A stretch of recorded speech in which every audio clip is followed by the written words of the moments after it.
So, hi friends, today we'll discuss an important current affairs topic which was recently launched by the Union government called National Hydrogen Policy. National Hydrogen Policy. It is the implementation of the phase 1. They are going to bring it in phase 2 also, but this is a phase 1.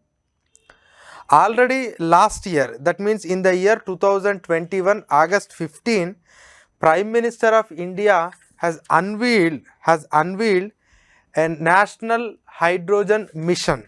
National hydrogen mission has already unveiled by the Honorable Prime Minister of India last year. So in accordance with that mission, now they have brought this hydrogen policy. So what is this hydrogen policy is all about? What is this hydrogen policy is all about? Why we are focusing on this hydrogen? Because hydrogen is one of the very important and efficient energy resource. One of the important and efficient energy resource. When I say energy, it can be anything. It can be anything. It need not be a fuel. So it is also acting as a fuel, but it need not be fuel. But apart from the fuel, it can act in a different way also. But anyhow, this hydrogen element has lot of importance. That is the reason why. That is the reason why we are started focusing on this hydrogen. So first I'll spend some time on this hydrogen and later we'll discuss what exactly this policy is talking about this hydrogen. What about this policy is talking about hydrogen? Though the hydrogen is one of the abundant molecule that is available in our atmosphere, but the point is the weight of hydrogen is very less. That is the reason why it rises in the atmosphere, and therefore it is rarely find it in its purest form, and we are very difficult to you can harness it.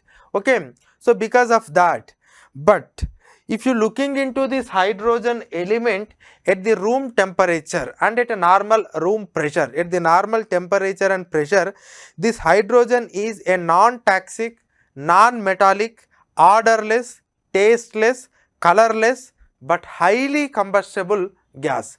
Highly combustible gas means it is having high combustion power. That means it can ignite easily. It ignite easily. And if I want to give an explanation, this hydrogen can be ignited at a lesser quantum of energy compared to that of other. That means if at all you want to ignite the hydrogen, you no need to give much amount of heat. With a little amount of heat also it can be ignited. It can be ignited. That means it is having a capacity to explode easily, provided if you don't take proper necessary conditions. But the another important point of this hydrogen is the energy density. The energy density of hydrogen is very high. Very high. When I say very high, compared to that of the diesel and gasoline, whatever we are using now, it is having 2 to 3 times higher density than that of the existing diesel and gasoline. So the hydrogen gas is having a high energy density. When I say high energy density, this how much amount of energy that you can get it, that you can get it from a particular volume of the fuel. So in a particular volume of the hydrogen, you can get almost 2 to 3 times of extra energy than that of what you are getting it from the diesel and as well as the gasoline. Now this hydrogen is one of the important feature of this hydrogen is it is an emission free fuel. So that means there is no emission. whatever the energy sources that we are using normally, either it is gasoline, diesel, petroleum, coal, wood, CNG to some extent less, and ethanol to some extent less, but anyhow this is one of the cleanest fuel and it's completely emission free. When I say emission free, that means if you want to make a combustion with this hydrogen, you will get the energy, but it don't give any emissions. That means any polluting gases, you don't get it from this particular mechanism. Simply if I take hydrogen, if I make an oxidation with this, it will give H2O, but it gives some energy. This energy we will use it. This energy we will use it. So if you make an oxidation process, the byproduct is H2O and you can get this energy. This energy can be used anywhere. I will come to that where you will use this energy. Is this the only application that you have with hydrogen, or do you have any other applications with this hydrogen? You have another application with this hydrogen also, because ammonia is a very important ingredient of some of the industries. And now if you are nitrogen plus hydrogen, this mixing of nitrogen plus hydrogen will give you this ammonium.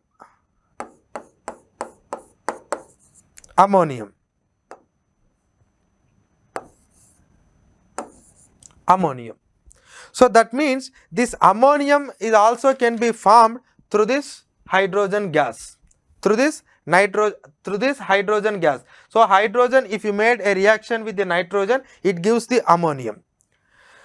Again, why this ammonium is important? Because this ammonium can be used in some of the industries, like in steel industry we will use, like chemical industry we will use, like in refineries we will use. So in steel industry, in chemical industry, in refineries we will use this ammonium. Now if you have the hydrogen with you, with this hydrogen you will get the energy, and that energy can be used either in shipping or in aviation sector or in cars or in rails or in trucks or in buses or for the heating purpose, or you can use this heat for the electricity generation also. So you can use it for electricity generation, you can use it for heating purpose, you can use it for transportation, either it is air travel or rail or ship or car or truck or any bus, and that too this ammonia is having an application in steel industry, chemical industry and refineries. So that is the reason why this fuel hydrogen is very, very important for us. Now immediately you may ask a question, sir, if this hydrogen is very, very important, are we not producing hydrogen now? Are we not producing this ammonia now? The answer is we haven't used this reaction for the generation of the energy, but we are using this hydrogen and we are collecting ammonium and we are using it for we are using it in refineries and steel industry and as well as the chemical industry. But the point is, the present day extraction of hydrogen, the present day extraction of ammonium is completely results in high emission. High emission. That is the point. That means this is something using as a product for some of the industries. This energy hydrogen, you make this hydrogen not only in this way, this hydrogen can be used in another reaction so that you can get the energy also. But this hydrogen, and if you don't use it in this reaction, but if you use it in another reaction, or if you make the ammonium through this existing processes, it is creating lot of pollution. Now what we wanted to do is, we wanted to create a hydrogen in a green way so that you can use that hydrogen for the purpose of the fuel and for the purpose of industries without emitting anything. That is what the motto of this national hydrogen policy. Not that we haven't produced the hydrogen at all in this country. We have produced the hydrogen already from the crude oil refinery process, from the natural gas process. We are getting this ammonia and all. But the point is, we are not getting a green energy. That means we are not getting a green hydrogen. I will come to that, what is green hydrogen. So the present day extraction of ammonia and hydrogen involves some sort of emission. That is the reason why we have brought, a new policy called National Hydrogen Policy. And under this National Hydrogen Policy, we are going to produce 5 million tons of this green hydrogen by 2030. That means, what is this green hydrogen? Again you will get a doubt. What is this green hydrogen? See, this green hydrogen is not same that of the existing extraction process of hydrogen or the existing extraction process of ammonium, because in the existing process it involves some sort of emissions. Now what we are doing is, simply we are going for this electrolysis process. So what is this electrolysis process? In this electrolysis process, we will take the water molecule,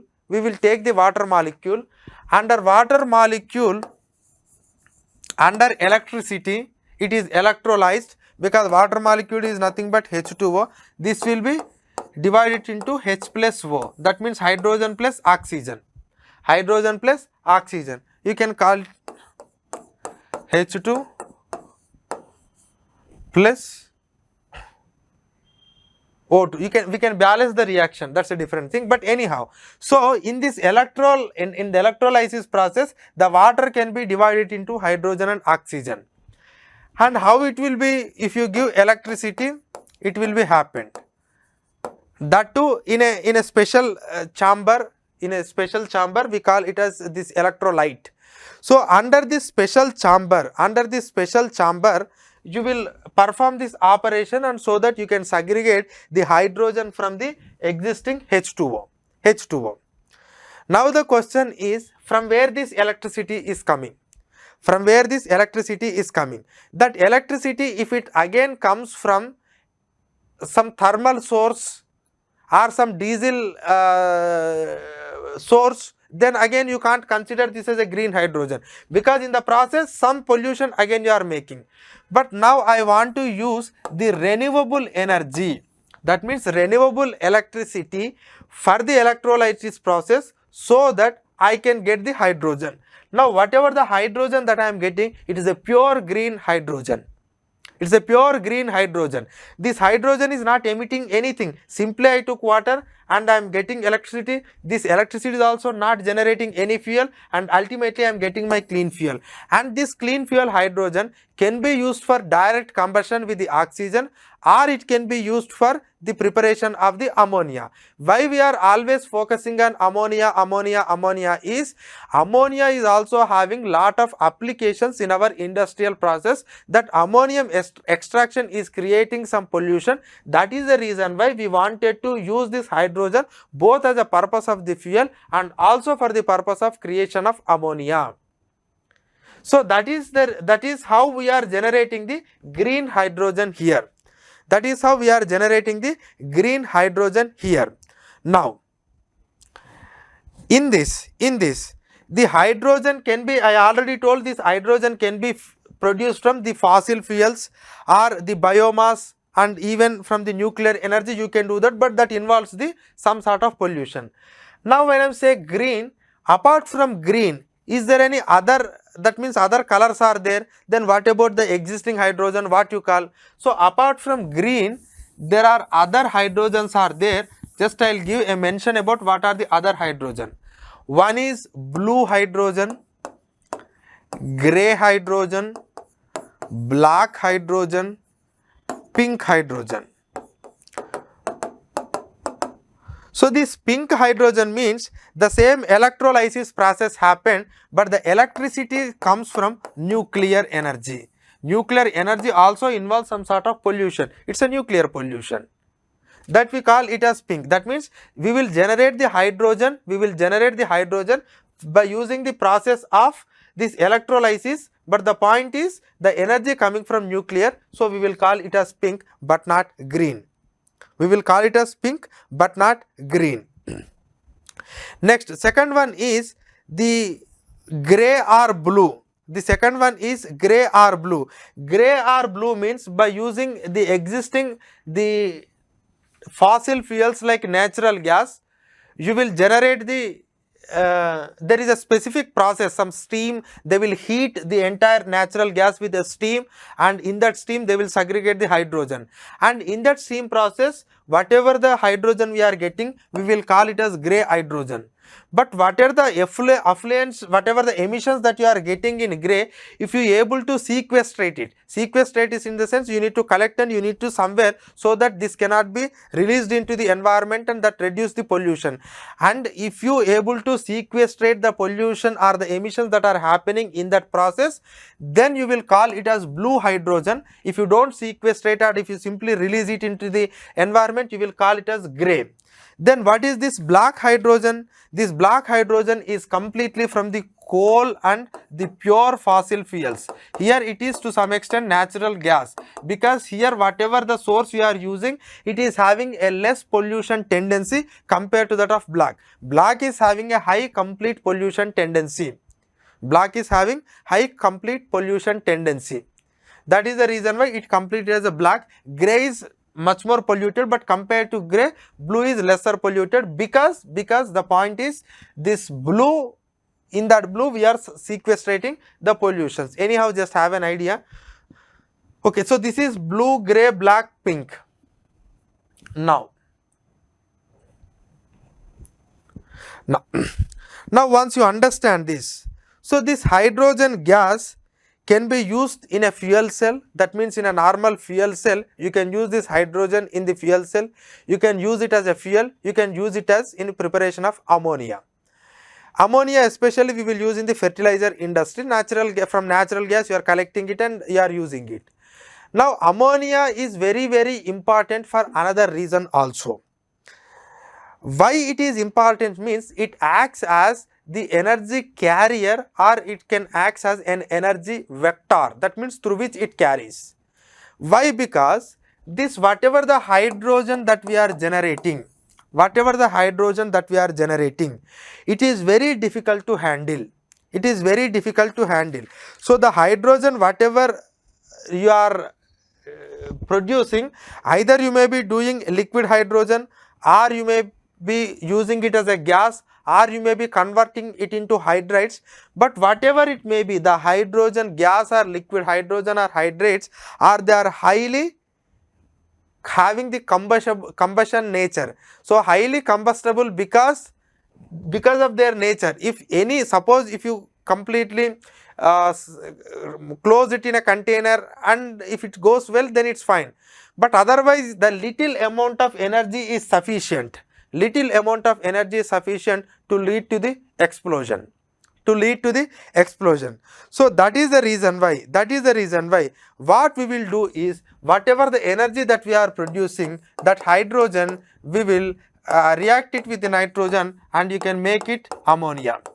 This ammonia directly you can use it for other purposes which I mentioned, for the chemical industry, refinery industry, or this the fertilizer and all. But this ammonia is not so danger of this hydrogen. So the dealing of ammonia is to some extent easier compared to that of this ammonia. Suppose if at all you want to store this liquid hydrogen, you must need minus 253 degrees centigrade. This is the level at which you must store it. And if you want to save this liquefied natural gas, you need minus 163. But anyhow, we are not concerning with this, but we are concerning with this. So maintaining such a temperature, again it is a very difficult task. So what we will do is, we will convert it into ammonia. And whenever it requires, and we will transport this hydrogen in the form of ammonia, and whenever it requires, again we will reconverting it into hydrogen and as well as nitrogen, then we can use it, so that we can save that entire cost, or because it involves a lot of risk. So it acts like a carrier, and as well as the industries can also use this HN3, which is completely which is completely an energy, which is completely a pollution free, which is completely pollution free. That is the reason why this ammonia is very, very important. Okay. Next, one more thing is this really process such simple? Is this really this process is such a simple? The point is, process is not simple. And now if you want to generate a 1 kg of ammonium, normally it involves, suppose just assume we are producing 1 kg of ammonium, it is generating 2 kg of carbon dioxide.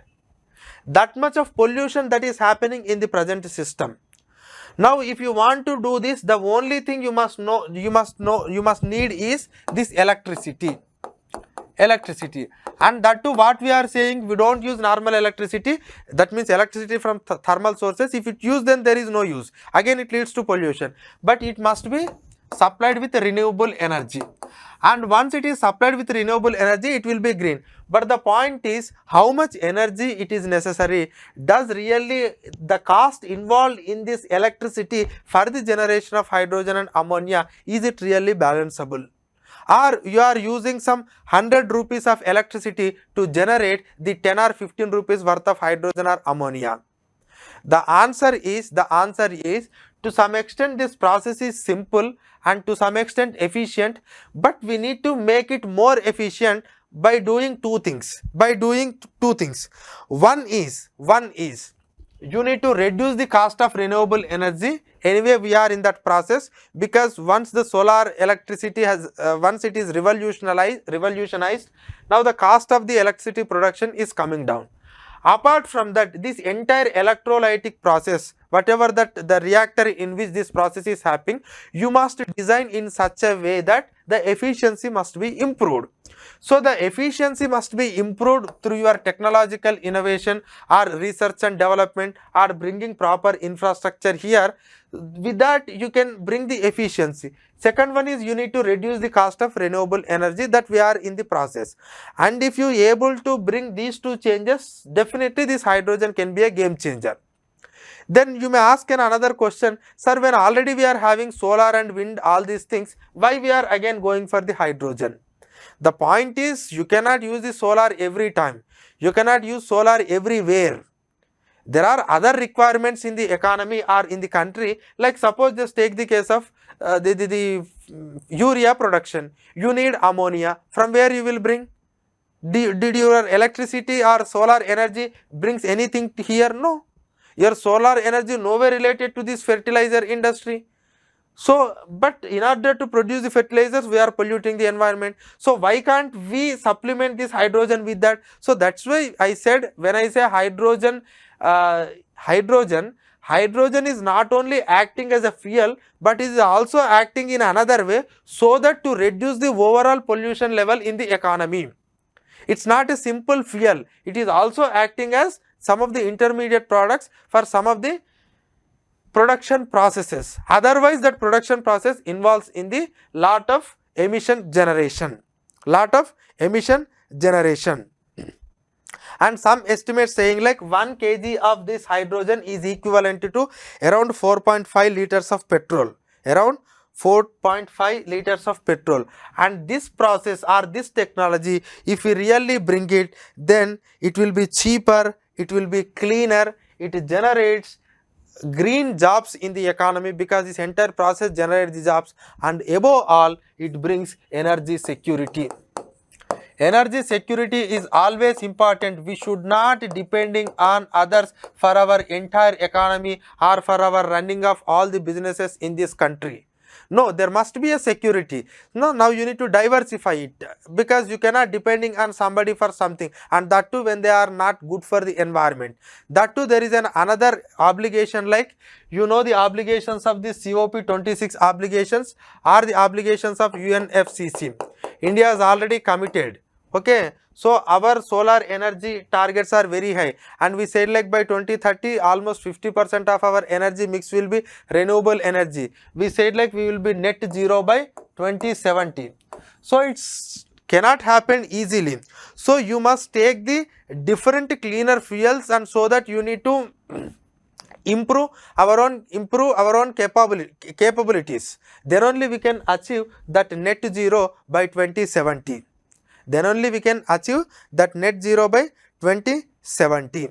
So this green hydrogen and green ammonia is very, very important. Though this hydrogen is having some of these igniting or these explosive problems, we can deal by using proper containers and proper methodologies, or otherwise you can use it by this by converting it into ammonium, that you can do. Because the flame velocity is also very high as far as this hydrogen is concerned, because the hydrogen gas try to escape, it will escape easily. So the flame velocity is also very high. Okay. So this is something about this importance of hydrogen and the other aspects related to the hydrogen. Now once you understand this, what exactly this policy is saying, now I will come to the policy.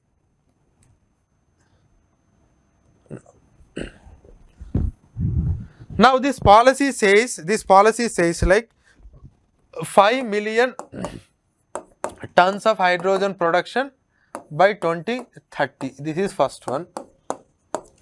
Next, second one. Ministry of New and Renewable Energy is proposing this mission. Very important. Ministry of New and Renewable Energy. This is the ministry concerned with this, not Ministry of Power.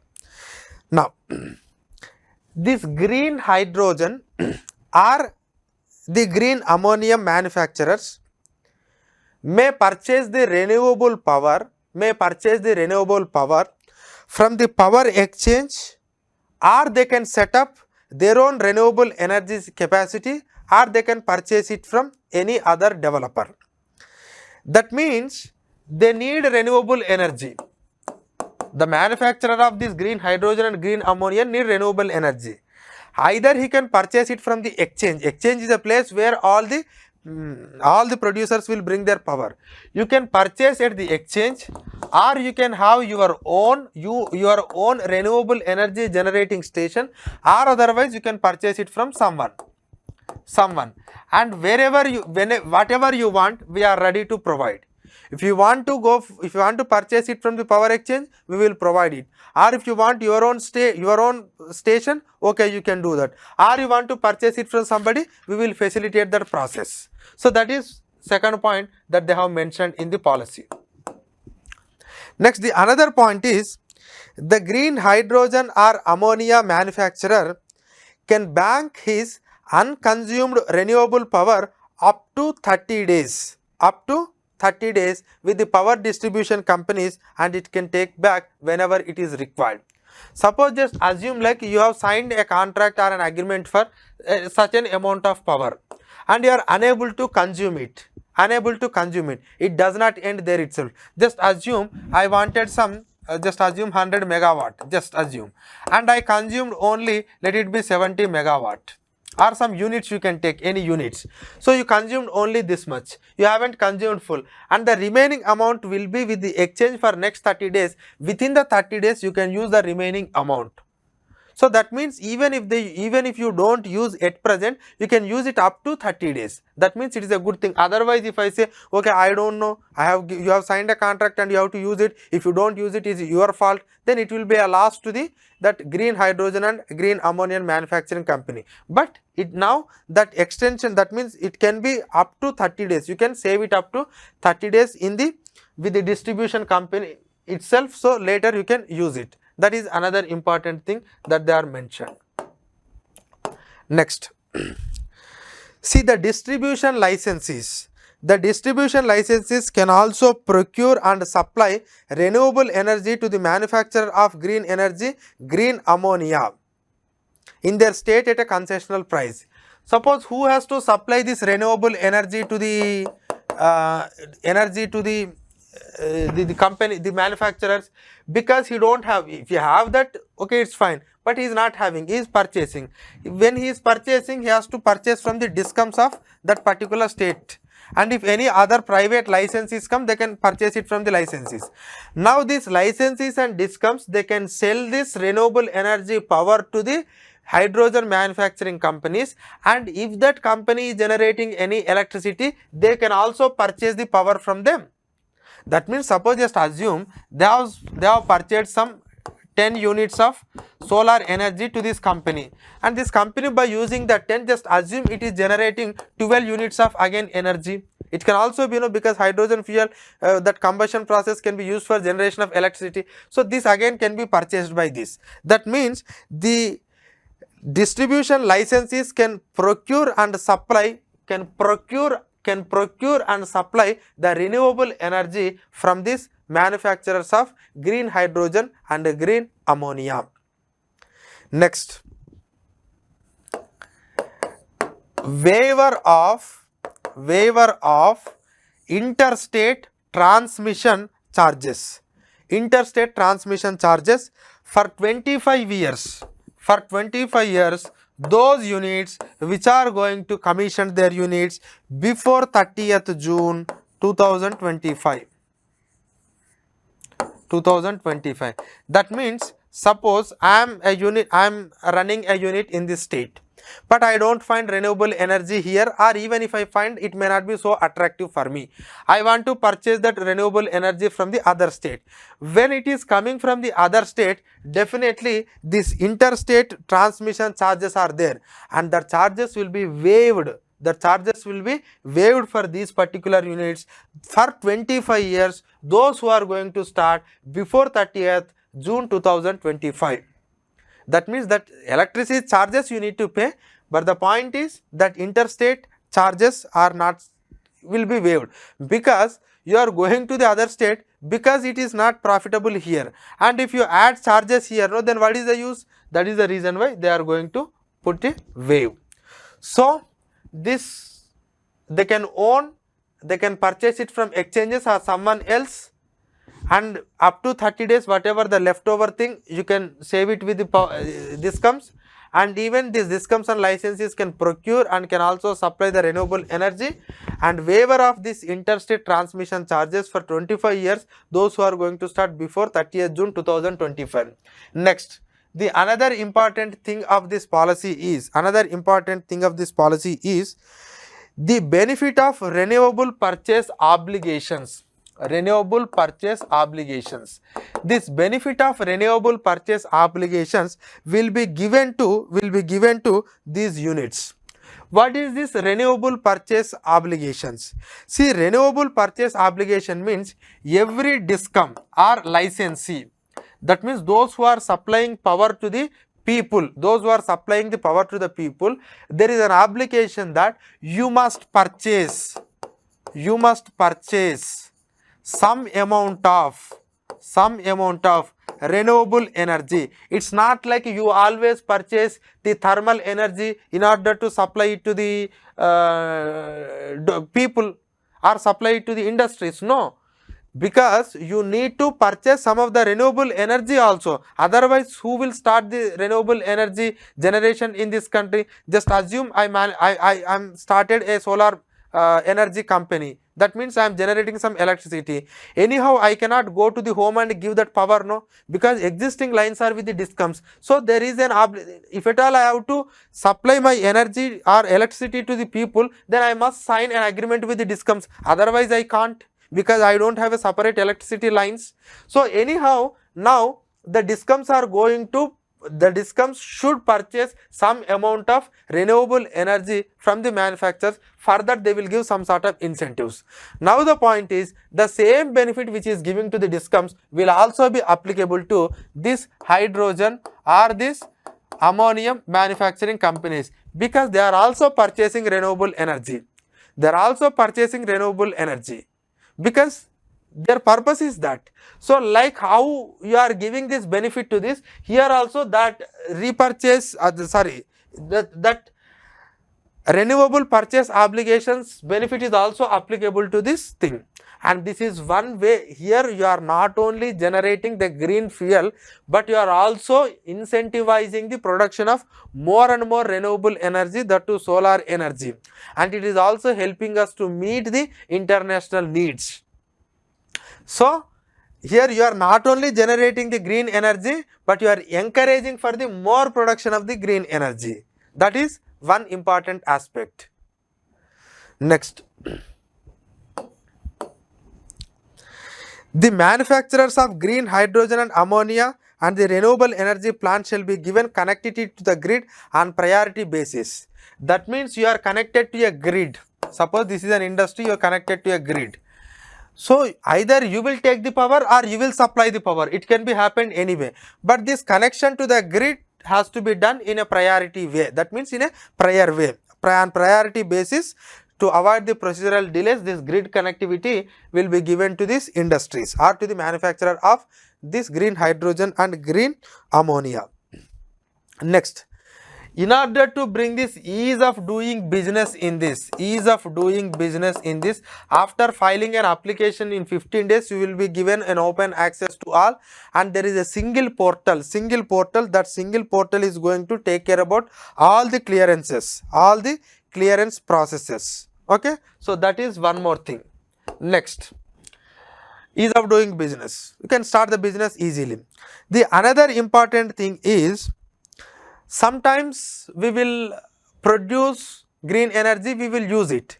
But one of the another important issue, as far as our policy is concerned, India must emerge as an export hub for this green energy and green ammonia. It's not only that we have to produce and we have to consume, we must export also. And when you want to export, then how you will export? Through the ships you will export it, just assume. And in the ports, normally in the ports, the port will be given some space for you to set up the bunkers. You can't directly bring and directly load it into the ship. You have to bring and you have to store, because it is not something like a good which you can move. So that is why this, whatever the exporters of this green hydrogen and green ammonia are there, for them a specific space will be allocated in the port for creation or for the construction of bunkers, and you can store it in the bunkers, and from that you can export by using the ship. And here the space is not freely available, you have to pay some amount of money to the port authorities, but specifically that place is available to you, so you no need to worry. So in order to promote this green hydrogen energy and green ammonia, and even to promote the exports, we are creating a space for the creation of the bunkers at the ports, and we are bringing ease of doing business reforms.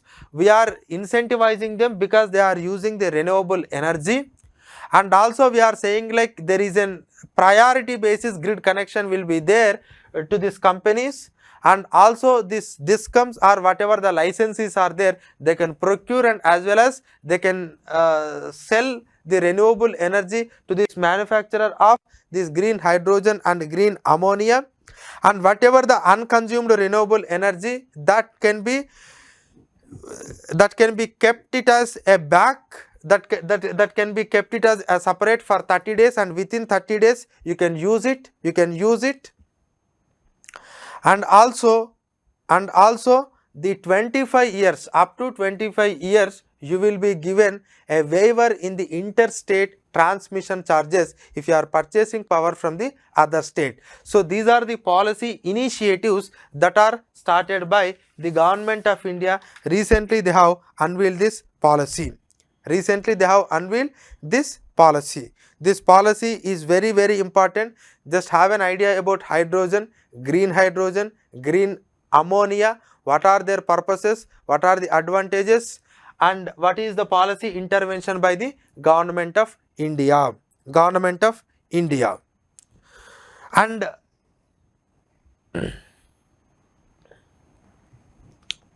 okay, and one more thing just I want to mention at the end of this topic, in this green and gray, in this blue and gray, we will use this natural gas and methane for the production of the hydrogen gas. So though they are having some fossil fuel content, but it's not high that of coal and this crude. They are less pollutant. Okay. So this is about blue and grey, but the point is about the sequestration of the emissions.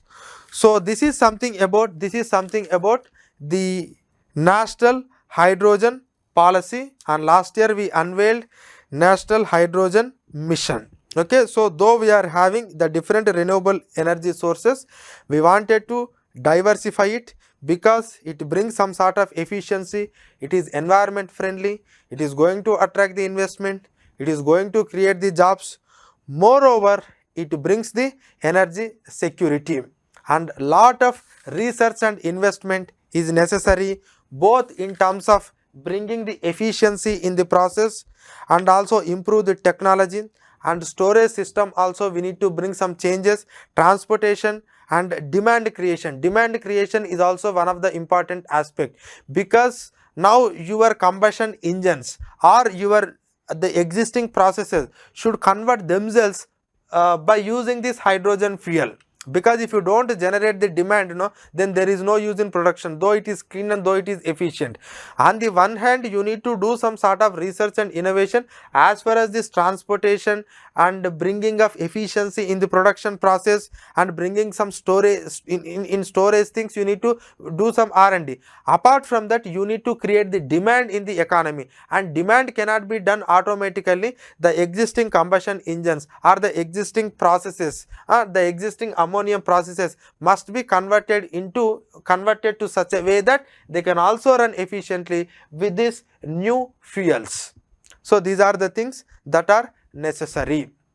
So this is something about national hydrogen fuel policy. Thank you. Amrita IAS Academy.